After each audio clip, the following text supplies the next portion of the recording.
Fala galera, beleza? Na aula de hoje a gente vai continuar com a nossa aula de geometria plana. Vamos ver hoje polígonos regulares. Antes, porém, pessoal, queria deixar um recado para vocês. Inscrevam-se no nosso canal no YouTube, porque só assim você vai ficar a par de todas as nossas novidades. Beleza, pessoal? Vamos lá, gente. Introdução. Na aula anterior, na aula passada, a gente teve uma noção sobre os polígonos regulares. A gente falou por cima desses caras. Nessa aula, na aula de hoje, a gente vai aprofundar alguns conceitos e vai mostrar novos conceitos sobre os polígonos regulares.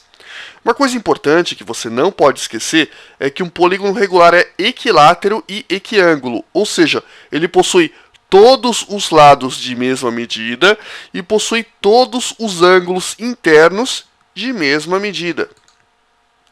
Vamos falar um pouquinho, pessoal, sobre inscrição e circunscrição. A gente já falou disso em triângulos, vale a pena dar uma olhadinha. Mas se você não lembra, vamos fazer um repeteco. Então, olha só, um polígono pode ser inscrito ou circunscrito em relação a uma circunferência. Olha só, aqui nós temos um polígono, que nesse caso é um hexágono, ele está inscrito nessa circunferência, e neste outro lado nós temos um outro polígono em laranjinha, também um hexágono, só que nesse caso ele é circunscrito, ele está fora da minha circunferência. Então um jeito fácil de guardar, inscrito está dentro, circunscrito está fora. Lógico que eu não fui formal, vamos ser formais. Um polígono é inscrito em uma circunferência se todos os seus vértices são pontos da circunferência. Olha só, todos os vértices desse cara em laranja fazem parte da minha circunferência. E aqui, pessoal, vamos ver? Um polígono é circunscrito a uma circunferência se todos os seus lados são tangentes à circunferência. Note, pessoal, que nós temos esse lado, ele é tangente à circunferência, ou seja, ele tem um ponto em comum com a circunferência, este outro lado também é tangente à circunferência, esse lado também, e assim por diante com todos os lados.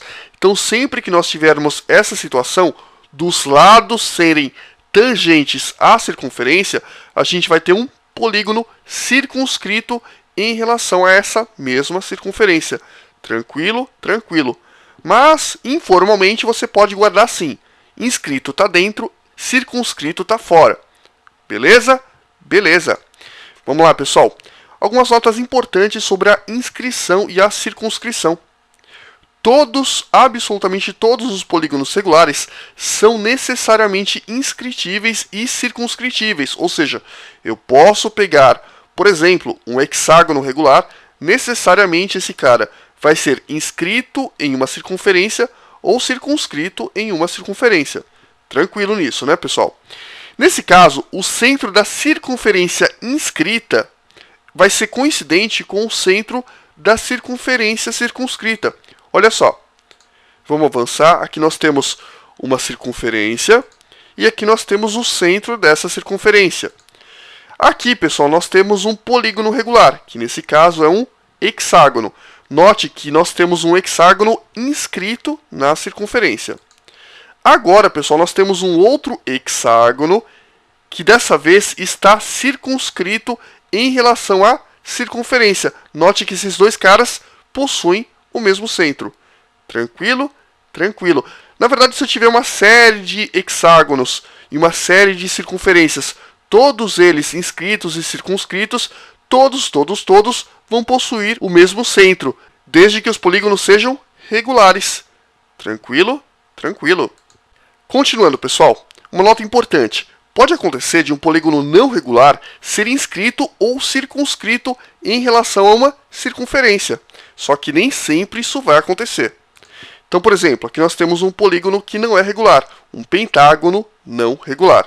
Esse cara, nesse caso, ele é inscrito em relação a essa circunferência. Ou seja, pegadinha, né, pessoal? A gente costuma falar que, se é um polígono não regular, ele não vai ser inscrito ou não vai ser circunscrito. Não necessariamente. Pode acontecer sim de você pegar um polígono que não seja regular e esse cara ser inscrito ou circunscrito. Tranquilo? Tranquilo. Mas nem sempre isso vai acontecer. Uma observação importante também, gente, é sobre algumas aulas específicas. Então vamos lá. Todo triângulo é inscritível. Então a gente já viu isso na aula de triângulo, a gente não vai falar de novo. Para um quadrilátero ser inscritível, a soma dos vértices opostos vale 180 graus. E a gente vai ver isso melhor na aula futura de ângulos inscritos na circunferência. Áreas de polígonos regulares, áreas de triângulos, vão ser vistas em uma aula futura. Hoje a gente não vai falar sobre áreas. Continuando, pessoal, apótema. Gente, apótema é um nome muito difícil para uma coisa que é muito simples. O apótema é o segmento cujas extremidades são o centro do polígono regular e o ponto médio de um lado qualquer deste mesmo polígono. Uma propriedade importante sobre o apótema é que ele é sempre perpendicular em relação a um lado que eu escolher. E a última informação é que a medida do apótema é igual à medida do raio da circunferência inscrita. Eu sei, a gente colocou isso na forma de texto, fica difícil guardar. Então eu vou fazer um desenho, ou melhor, 3 desenhos. Pessoal, nós temos aqui 3 polígonos regulares. Um quadrado, um pentágono regular e um hexágono, todos os 3 em verde. Nós temos também 3 circunferências. As 2 primeiras estão circunscritas em relação aos polígonos e essa outra circunferência está inscrita em relação ao polígono. Detalhe importante, a circunferência está dentro, então a circunferência é inscrita em relação ao polígono e, óbvio, o polígono é circunscrito em relação à circunferência. Não confunda os conceitos. Tranquilo? Tranquilo. Olha só, pessoal, olha com atenção este cara em rosa nos 3 casos. Esse cara em rosa, ele começa no centro da circunferência, tanto faz se inscrita ou circunscrita. Tanto faz. E ele vai morrer no ponto médio de um lado qualquer. No caso, a gente escolheu esse lado que fica aqui embaixo nos 3 casos. Então, olha só. Nasceu no centro, morreu no ponto médio, é apótema. Entendi. Isso acontece nos 3 casos. Eu poderia ter feito um apótema para cima? Poderia. Olha só. Ele nasceria no centro e morreria no ponto médio do lado que eu escolhi. Por exemplo, eu escolhi o lado de cima, sem problema. Eu poderia traçar um apótema em relação a esse lado? Poderia. Ele nasceria no centro e morreria no ponto médio do lado que eu escolhi. O apótema, pessoal, vai ser sempre perpendicular em relação ao lado que eu escolher. Então nós escolhemos este lado aqui de baixo, nos 3 casos, e eu quero que você note que o apótema ele é coincidente com o ponto médio do lado que eu escolhi, e além disso, ele é perpendicular a esse lado. Guarda essa informação. As 2 coisas vão acontecer. Ponto médio e perpendicular. E finalmente, pessoal, vamos olhar este último desenho.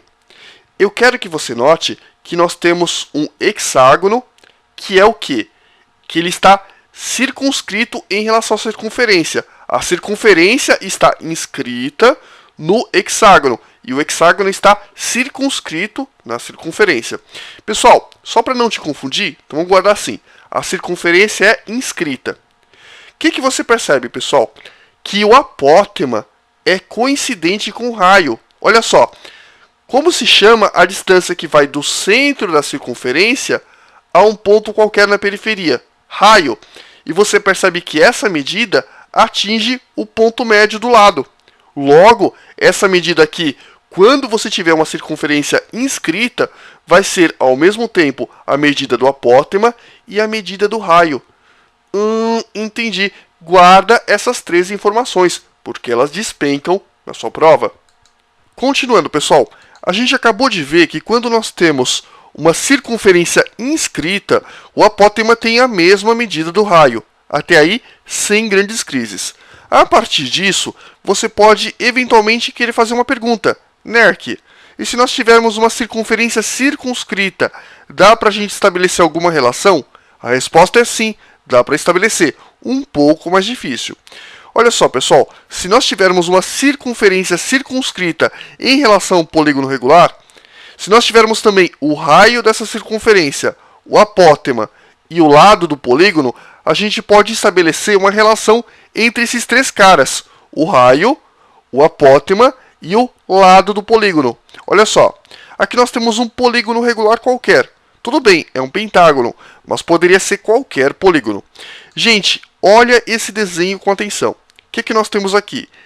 Esse segmento verdinho é o raio da circunferência circunscrita.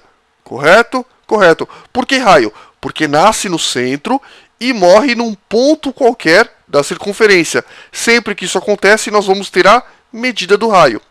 Aqui nós temos o que? O apótema. O apótema nasce no centro e morre no ponto médio de um lado qualquer, que é justamente esse cara em vermelho. Então, amarelo é o apótema e o vermelhinho é o nosso querido amigo lado. Pessoal, por que eu coloquei L sobre 2? Lado sobre 2? Simples. Todo o lado a gente chamou de L. Então, todo lado mede L. O apótema a gente sabe que vai até o ponto médio do lado. Então, quanto vale esse pedaço? A metade de todo lado, ou seja, L sobre 2. Apótema, raio e esse pedacinho que é o lado sobre 2. O que lembra essa imagem? Exatamente um triângulo retângulo. A partir disso, a gente pode fazer o quê? Pitágoras nesse cara. Então, por Pitágoras, o que a gente percebe? Que nós temos o raio sendo a hipotenusa, o apótema sendo um cateto e metade da medida do lado sendo o outro cateto. Então, olha só, raio ao quadrado vale apótema ao quadrado mais L sobre 2 ao quadrado. Pitágoras. Simplificando isso, pessoal, a gente vai ter, copia esse cara, copia esse, L sobre 2 ao quadrado vai dar L ao quadrado sobre 4, né? Quadrado em cima, quadrado embaixo. Tá aqui para vocês. Continuando, gente, você nota que nós temos o lado ao quadrado sobre 4 subtraindo. Por quê? Olha só, olha esse cara. Aqui nós temos raio ao quadrado igual a ao quadrado mais L ao quadrado sobre 4. Você nota que esse cara está somando. Posso fazer o quê? Posso jogá-lo para o outro lado, subtraindo. Então vai ficar a ao quadrado vale R ao quadrado menos L ao quadrado sobre 4. Aqui nós temos o quê? Uma subtração e esse cara é uma fração. O que a gente pode fazer? Tirar o MMC entre os denominadores. Quando não tem nada embaixo, nós temos 1. Então nós temos que tirar o MMC entre o 4 e o 1. Vai dar 4. Está aqui para vocês. 4 dividido por 1 vai dar 4. 4 vezes R ao quadrado, 4R ao quadrado. 4 dividido por 4 vai dar 1. 1 que multiplica menos L ao quadrado vai dar menos L ao quadrado mesmo. Então nós ficamos com A ao quadrado valendo 4R ao quadrado menos L ao quadrado sobre 4. A partir disso, pessoal, o que eu posso fazer? Eu posso tirar a raiz quadrada dos dois lados. Gente, pergunto para vocês, quanto vale raiz quadrada de x ao quadrado? Por exemplo, vale módulo de x. Da mesma maneira, quanto deveria valer raiz quadrada de a ao quadrado? Módulo de a. O apótema pode ser negativo? Não pode. Então a gente descarta a solução negativa, por isso que fica só a. Então, raiz quadrada de a ao quadrado vai dar a. E raiz quadrada disso aqui tudo, pessoal? Simples. Vai dar raiz quadrada do numerador, raiz quadrada do denominador. Como a gente não consegue simplificar o numerador, deixa dessa forma. E raiz quadrada de 4, quanto dá? Vai dar 2. Cuidado, raiz quadrada de 4 não é mais ou menos 2. Esse é um erro comum. Então, raiz quadrada de 4 deu 2. Tranquilo? Tranquilo. Então, a gente sabe que o apótema vale raiz quadrada de 4R ao quadrado menos L ao quadrado sobre 2. Pergunto para vocês, vocês vão decorar essa fórmula ou vocês vão deduzir na hora da prova? Simples, né, gente? Deduz. Não fica perdendo tempo decorando besteira. Se você sabe deduzir, deduza. É mais fácil, é melhor e você grava com mais facilidade. Tranquilo? Vamos continuar, gente. Continuando, pessoal, ângulo central do polígono regular. Olha só, no polígono regular, o ângulo central, ou também chamado de ângulo cêntrico mais raramente, vai ser aquele que é formado entre os segmentos consecutivos que partem do centro e que interceptam vértices também consecutivos. Nerk, não entendi nada.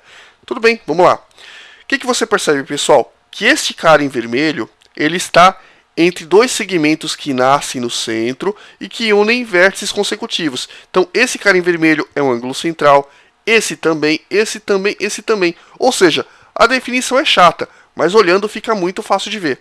E aqui, pessoal, são essas 5 fatias azuisinhas. Pois é, cada um desses caras é um ângulo central. Muito fácil também. E aqui, adivinha? Perfeito, né? Aqui nós temos todos os ângulos centrais roxinhos. A primeira coisa de cara que você nota é que todos os ângulos centrais somados sempre vão dar 360 graus. É verdade. Então essa é a primeira coisa que você tem que guardar. Continuando, pessoal, cálculo da medida do ângulo central. É bem simples, pessoal. Então olha só. Você nota que um polígono de 4 lados possui 4 ângulos. Um polígono de 5 lados possui 5 ângulos. E adivinha? Muito bem. Um polígono de 6 lados possui 6 ângulos centrais. Então, um polígono de n lados vai possuir n ângulos. E esses n ângulos somados sempre vão dar 360 graus. Regrinha de 3. Olha só. N ângulos dão 360 graus. E se eu tiver um ângulo, não sei, eu posso chamar de x. Só que como eu quero obter a fórmula, eu não vou chamar de x. Eu vou chamar de AC, para deixar isso de maneira mais genérica. Então olha só, pessoal. Fazendo essa regrinha de 3, a gente vai descobrir que o ângulo central vale 360 graus sobre n. Continuando, pessoal, perímetro. A gente aprendeu que o perímetro é a soma dos lados de um polígono qualquer. Se você tiver, por exemplo, um triângulo, basta que você some a medida dos 3 lados do triângulo para que você obtenha o perímetro desse triângulo. Se você tiver um retângulo, basta que você some a medida dos 4 lados do seu retângulo para que você tenha o perímetro do retângulo, e assim sucessivamente. Agora, olha que legal. Se nós tivermos um polígono regular, que possui n lados, e cada lado mede L, por exemplo, o perímetro desse polígono vale n vezes L. Nerk, eu não entendi. Vamos supor que você tenha, por exemplo, um hexágono. Pergunto para vocês, quantos lados tem o hexágono? Ah, Nerk, é fácil, tem 6 lados. Muito bem. Vamos supor que eu falei para vocês que cada lado do meu hexágono mede 2 centímetros. Gente, se o cara tem 6 lados e cada lado mede 2 centímetros, quanto vale o perímetro? Perímetro não vale a soma dos lados? Sim, vale a soma dos lados. Mas você tem 6 lados iguais e todos eles medindo 2 centímetros. Que continha que você faz? Multiplicação. Você pega 2 e multiplica por 6. Até aí, sem grandes crises.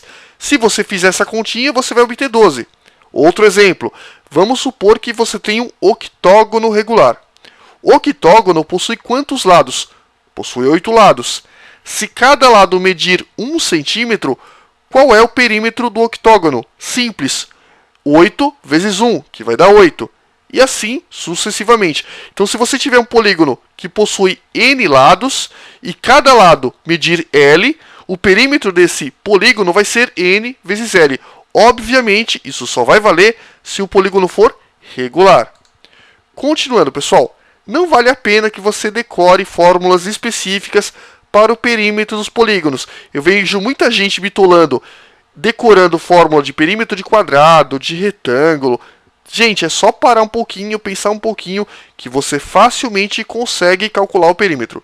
Lembre-se, se você sabe quanto mede um lado, facilmente você vai encontrar a soma de todos os outros lados, que é justamente o perímetro. Então, a grande sacada para que você possa calcular o perímetro de um polígono regular é descobrir quanto mede um lado. Se você descobriu quanto mede um lado, automaticamente, com mais uma continha de multiplicação, você acha o perímetro. Simples assim. É verdade. Muito simples. Continuando, pessoal. É importante também que você lembre daquela dica que a gente deu um pouquinho atrás. A gente falou para vocês que quando você tem o apótema, o lado e o raio da circunscrita, vale essa relação. Apótema vale raiz quadrada de 4r ao quadrado menos l ao quadrado sobre 2. Por que isso? Porque muitas vezes o cara te dá o apótema, o cara te dá o raio e pede justamente o perímetro. Como que você faz? Você calcula primeiro o lado, achou o lado, o que você vai fazer? Multiplica ele pela quantidade de lados que o meu polígono tem. Fazendo isso, você facilmente consegue o perímetro do meu polígono. Tranquilo? Tranquilo. De novo, não fica bitolando em fórmula. Não vale a pena. O hexágono, pessoal, o hexágono é um cara que é cheio de propriedades. Ele se acha, ele é o bonzão. Então o hexágono regular possui uma propriedade muito importante. A propriedade mais importante dele é que qualquer lado do meu hexágono sempre vai ser igual à medida do raio da circunferência circunscrita. Nerk, não entendi muito bem. Então olha só, a gente já vai mostrar um exemplo prático para vocês. Aqui nós temos um hexágono. Esse hexágono está inscrito em uma circunferência. Pessoal, aqui nós temos o raio da circunferência circunscrita e aqui nós temos um lado qualquer do meu hexágono. Eu afirmo para vocês que a medida desse raio é igualzinha à medida do lado do meu hexágono. Detalhe, isso só vai valer para o hexágono, tranquilo? Então olha só que legal, pessoal. Se você sabe quanto vale a medida do raio da circunscrita, automaticamente você sabe o perímetro do hexágono. É 6 vezes a medida do raio, ou seja, perímetro vale 6 vezes a medida do raio. Nerk, não entendi uma coisa. Pode falar. Você colocou 2P. Por que 2P? Pessoal, existe um consenso na matemática. A gente chama perímetro de 2P. Se você quiser chamar isso aqui de Pzão igual a 6R, não tem problema. Eu apenas estou sendo um pouco mais formal. Normalmente a gente chama perímetro de 2P. Pzinho, sem o 2, é o semiperímetro. Então a gente utiliza muitas vezes na matemática o semiperímetro mais do que o perímetro. Isso foi explicado inclusive na aula de triângulos. Vale a pena dar uma olhadinha. Então o perímetro, que a gente chama de 2P, vale 6R. Isso no hexágono regular. E agora, pessoal, eu vou mostrar para vocês por que isso acontece. Olha só, observe com atenção. Primeira coisa que eu quero que você note é que a gente já sabe que a soma dos ângulos internos de qualquer polígono vale n menos 2, que multiplica 180 graus. A gente já viu isso. Se nós temos um hexágono, naturalmente a gente pode colocar, ao invés de n, 6 aqui dentro. Então a soma dos ângulos internos vale 6 menos 2, que multiplica 180 graus. Eu coloquei 6, óbvio, porque o hexágono possui 6 lados. Gente, 6 menos 2 vai dar quanto? Vai dar 4. 4 que multiplica 180 graus vai dar 720 graus.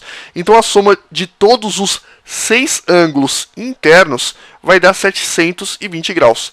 Pergunto para vocês, gente, se ele tem 6 ângulos e a soma deles dá 720 graus, se eu dividir isso por 6, eu vou obter o valor de cada ângulo interno. Concorda? Concorda. Então 720 dividido por 6, por que 6? Porque o hexágono tem 6 lados, vai dar 120 graus. Ou seja, cada ângulo interno do meu hexágono mede 120 graus. Guarda essa informação.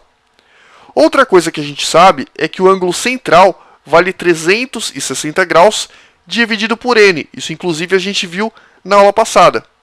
Então, olha só, pessoal, como nós temos no hexágono 6 lados, o ângulo central vale 360 graus dividido por 6. Se você fizer essa continha super difícil, você vai obter que o ângulo central do meu querido amigo hexágono vale 60 graus. A partir dessas duas informações, olha o que eu vou fazer.